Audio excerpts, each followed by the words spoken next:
Je me souviens de mon premier achat. La vingtaine passée, j'avais acheté comme action, du Total. C'était une erreur a fortiori. Pourquoi acheter une valeur de rendement alors que je n'avais quasiment aucun capital à rentabiliser? J'aurais dû acheter une valeur de croissance, mais là, n'est pas le sujet du jour.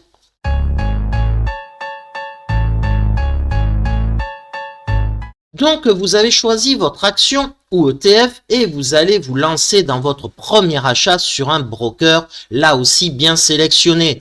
Bravo à vous, car la bourse est un vecteur de richesse avéré. Dans une optique de capitalisation ou de rendement, c'est vous qui opterez pour la meilleure stratégie. Récapitulons le process à suivre. La première étape, choisir l'action. La seconde étape, trouver le broker ou le courtier. Et la dernière étape, la troisième, ouvrir un PEA, un CTO ou les deux même. Et je précise que l'ouverture des PEA ou des CTO, ils sont gratuites. Allez, place au tuto et à l'interface d'un broker, celui de Bourse Direct. Je précise que je ne fais pas de la pub pour ce broker car je ne vends rien, mais alors rien du tout sur ma chaîne YouTube. Je demande seulement un petit like, un partage ou s'abonner à ma chaîne. Ce n'est rien pour vous, mais beaucoup pour moi et donc merci par avance. Donc voilà l'interface d'un broker. Et que voit-on? Vous avez un peu de tout, des actualités politiques. Bon, ça c'est l'interface de Bourse Direct. Chaque interface forcément est différente selon les brokers.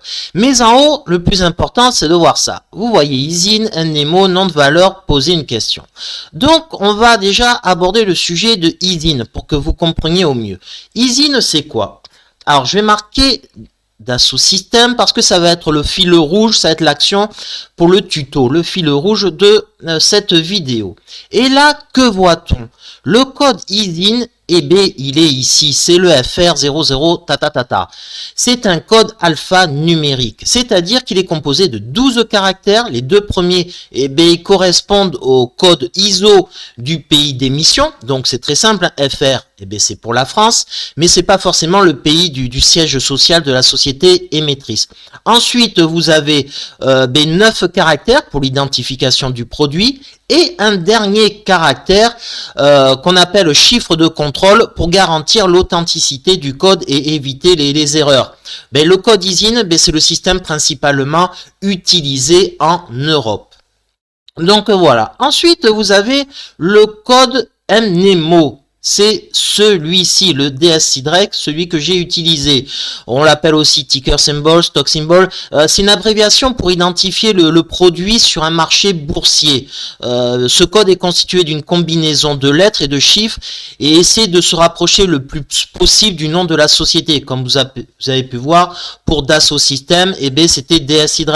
Pour Hermès, par exemple, ça sera RMS. Et là, on tombe de suite sur Hermès, comme vous pouvez voir.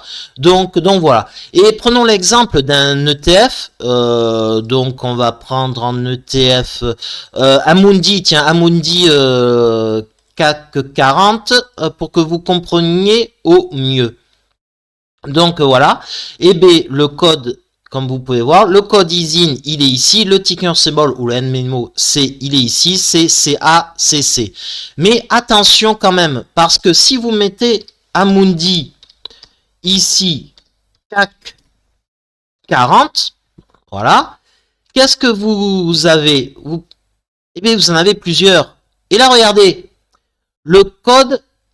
il est complètement différent, le code ISIN.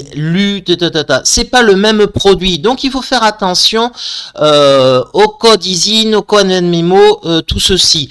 Et aussi, autre élément important, c'est que le problème avec le code NMO, c'est qu'un même code peut être utilisé sur plusieurs marchés ou pays différents.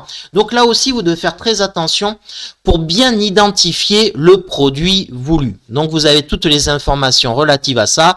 Et enfin, le nom de valeur, c'est le nom exact. C'est simple, c'est d'entrer le nom exact de l'action ou du produit. Donc voilà. Alors, on va revenir sur Dassault Systèmes pour que vous compreniez au mieux sur la page et l'interface du site. Donc voilà. Donc on est ici, on a vu Dassault Systèmes, hop, et là qu'est-ce qu'on voit? Donc c'est éligible au PEA, bien évidemment, plan épargne action, et au SRD. Alors qu'est-ce que c'est que le SRD? Ben, c'est un service, on appelle ça le service de règlement différé. Ça permet d'investir sur les marchés financiers avec un effet de levier qui peut aller jusqu'à 5, c'est pour dire. Donc c'est-à-dire vous avez la possibilité d'acheter des actions à terme ou à crédit grâce au SRD. C'est un levier, c'est un produit dangereux qu'il faut maîtriser, donc je ne vous conseille pas, surtout quand vous êtes débutant, bien évidemment. Donc toute cette zone-là, on va y revenir juste après car elle est très très importante. Qu'est-ce qu'on peut voir après? Le carnet d'ordre, ça sera pour chaque interface de chaque broker. Et comme vous pouvez voir, il est divisé en deux colonnes. D'un côté, vous avez la colonne achat avec les quantités et de la deuxième colonne, c'est vente avec les quantités. Et à l'intérieur de ce carnet d'ordre, vous trouvez les 5 meilleures offres, comme vous pouvez voir, de vente et les 5 meilleures demandes d'achat, les cours proposés et la quantité, là aussi, de titres. Sur cet exemple, vous pouvez lire justement le dernier ordre d'achat qui est proposé à 48.270. Donc voilà, et un dernier ordre de vente proposé qui est ici de 48.280 avec les quantités, donc et ça fluctue forcément. Ça peut être acheté entre temps et c'est le cas. Donc si vous passez un ordre d'achat ou de vente, il restera dans le carnet d'ordre et ne sera exécuté donc lorsque des vendeurs ou des acheteurs de cette action se présentent. Qu'est-ce qu'on peut voir d'autre? Ensuite, les variations historiques. Bon, ben voilà, c'est les variations quotidiennes d'une semaine ou depuis le début de l'année, année civile ou sur une année complète. Donc, c'est simple. La séance, ce que ça donne, le marché de référence, les dernières transactions, le graphique intraday. Bon, voilà, il n'y a rien d'exceptionnel là à ce niveau-là. Donc, on revient à cette partie-là qui est la plus importante. Donc, on va acheter du Dassault Systèmes. Il faut choisir le compte. Et comme on sait, et comme on a vu, c'est éligible au PEA. Donc, je vais choisir, j'ai le choix entre le PEA et le compte titre. Donc, là, c'est une action française du CAC 40, je vais choisir le PEA. Bien évidemment, c'est l'enveloppe fiscale la plus intéressante et la plus qu'il faut privilégier parce que pour des raisons fiscales, bien évidemment, et pour ne pas payer d'impôts sur le revenu, sur vos plus-values et dividendes, le PEA, il est à privilégier. Bon, bien évidemment, il faudra conserver votre portefeuille pendant 5 ans. Et après 5 années de détention, il est possible d'effectuer des retraits partiels, des éventuelles plus-values et des dividendes. Il est possible, bien évidemment, d'effectuer un retrait total, mais cette transaction est vivement déconseillée car elle entraînera de facto la clôture du plan. Et alors, il est à préciser aussi que l'enveloppe fiscale du PEA est avantageuse fiscalement, car vous ne paierez que 17,2% de prélèvements sociaux sur les plus-values au lieu des 30% comme c'est le cas sur un CTO. Et donc pour info, le plafond du PEA est de 150 000 €. Et donc, si j'avais acheté donc une action étrangère, donc éligible seulement au CTO, j'aurais été donc sur le compte titre ordinaire. Donc voilà, parce que si vous avez dépassé aussi les 150 000 €, vous êtes obligé d'aller sur le CTO, donc j'ai dit des valeurs étrangères, et des produits d'ETF aussi, par exemple, qui ne sont pas éligibles au CTO, le choix du compte titre est forcément à privilégier et s'impose donc. Mais on revient au PEA. Donc Dassault Systèmes, PEA, je veux acheter donc des actions. Donc, je vais pas mettre vente, forcément, si je voulais vendre, je mettrai vente, mais je vais mettre achat.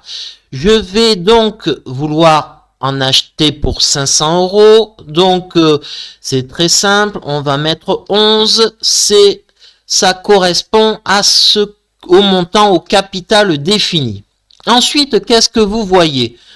Vous voyez comptant. Donc voilà, c'est la somme que je vais mettre, donc comptant, donc c'est logique, il n'y a rien à changer. Le plus important et le plus questionnant, c'est ici. Là, c'est compliqué, et qu'est-ce que vous voyez? À cours limité. Alors qu'est-ce que signifie à cours limité? Je vais cliquer. Eh ben, c'est un type d'ordre. Vous en avez différents, hein, mais celui-ci permet d'avoir une meilleure maîtrise du prix, car vous déterminez vous-même le prix à partir duquel vous souhaitez qu'il soit exécuté. Vous avez cette petite case-là. Bon, j'avais fait différents achats parce que je l'utilise.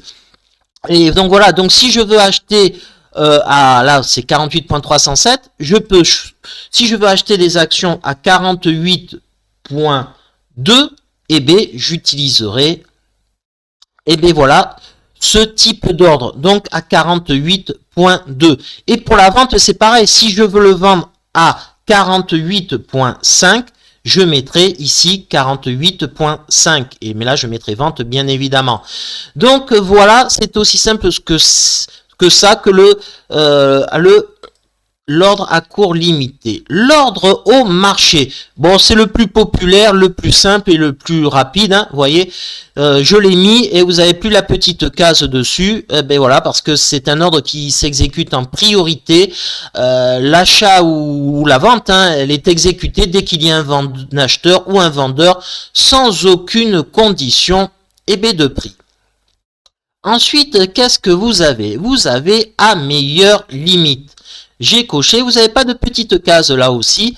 Eh bien oui, parce que c'est un ordre qui consiste à vendre ou à acheter au meilleur prix sans aucune indication de prix au moment du passage de l'ordre. C'est donc le cours le moins élevé figurant dans le carnet d'ordre qui s'applique immédiatement dans le cas d'un achat ou le prix le plus élevé pour une vente. C'est aussi simple que ça. Qu'est-ce que vous avez ensuite? À seuil de déclenchement. Ah, vous avez de nouveau une petite case qui apparaît. C'est simple, ça permet de fixer un niveau de prix à partir duquel l'ordre de bourse deviendra bel et bien effectif. Une limite est fixée pour acheter ou pour vendre. Par exemple, une vente ne s'effectue que si le marché baisse en deçà du seuil fixé. Une fois atteint, c'est l'ordre au marché qui se déclenche de manière prioritaire. Donc, c'est simple là aussi. J'ai mis là à plage de déclenchement et là, qu'est-ce qu'on voit? On a deux cases qui apparaissent d'un coup. Eh bien oui, c'est pareil que le seuil de déclenchement, sauf qu'il y a une limite supplémentaire sur le prix. Dans le cas d'un achat, le seuil de déclenchement que vous fixez devra être supérieur au prix fixé à la vente, tandis que la limite devra être supérieure ou égale au seuil, ce qui est logique. Et dans le cas d'une vente, c'est pareil, le seuil saisi devra impérativement être inférieur au prix fixé à l'achat, tandis que la limite sera de son côté inférieure ou égale au seuil. Donc c'est assez simple à comprendre aussi. Et enfin, on a le dernier qui est arrivé, le dernier petit nouveau, le TAL, le Trading at Last. Il s'agit d'un ordre que l'on peut passer après le fixing, parce que comme la bourse termine à 17h35, là, vous pouvez avoir passé un ordre de 17h35 à 17h40, tout simplement. Bon, allez, il est temps de mettre en pratique maintenant tout ceci, parce qu'après le reste, c'est très simple. Hein. Vous validez votre offre, vous avez vous avez rempli les cases correspondantes que vous voulez, et puis après, il faut valider votre ordre. Donc c'est très simple. Donc il est temps de mettre en pratique avec un capital, donc comme je vous ai dit, de 500 € sur des actions de Dassault Systèmes. Comme vous pouvez voir, j'ai acheté donc 11 actions Dassault Systèmes à un PRU d'environ 43,32, soit 471 €. Vous pouvez constater des frais aussi qui s'ajoutent. Vous avez les frais de courtage du broker de 0,99 €. Et ça correspond bien à la tarification donc du site du courtier. Donc là, j'ai un supplément de frais de 0,21%, mais aussi de 0,3% comme vous pouvez le constater. Il s'agit de la taxe sur les transactions financières. Elle concerne les principales actions du CAC 40 et du S&P 120, répondant donc aux critères suivants, comme une capitalisation boursière de plus d'1 milliard d'euros avec un siège social en France. Les frais totaux sont donc, comme vous pouvez le voir, de 2,42 € et surtout de 0,51% sur le coût global. Bon, allez, maintenant, il est temps de vendre les 11 actions de Dassault Systèmes pour finir ce tuto pour savoir comment acheter et vendre en bourse. Et voilà, et c'est parti pour vendre toutes mes actions Dassault Systèmes. Donc, c'est très simple. On fait comme on a dit DSY, donc voilà, on le retrouve facilement. Donc je suis à moins 0,60% aujourd'hui. Donc on sélectionne le compte, c'est forcément une action française du CAC 40, ça va au PEA. C'est sur le PEA, donc je mets vente, je vais vendre donc toutes mes actions, donc il y en a en tout 11 que je vais vendre. Donc comme vous pouvez voir, je vais mettre donc forcément au comptant, comme vous pouvez vous en douter. Donc je mets au marché, je vais vendre directement, je vais pas m'embêter. Donc voilà, je mets ensuite valider mon ordre. Hop, et là vous avez ceci, confirmer votre ordre de vente pour Dassault Systèmes, donc titre d'ordre au marché, c'est ce que j'ai fait au jour. Engagement, donc je gagnerai donc 529,69 € là, à l'instant T. Donc, et puis les coûts liés au service, tout ça, on va voir ça juste après parce qu'on a le récap, tout ça. Donc, je fais confirmer mon ordre transmis. Voulez-vous transmettre un nouvel ordre avec des caractéristiques circulaires? Donc, c'est non. Voilà. Et on a tout vendu. Et donc le résultat c'est celui-ci, j'ai vendu donc mes 11 actions à un cours de 48,15 € pour un PRU de 43,32909. Donc comme vous avez pu voir, j'ai fait un petit bénéfice d'à peu près 10% sur les quasiment 500 € que j'ai investi.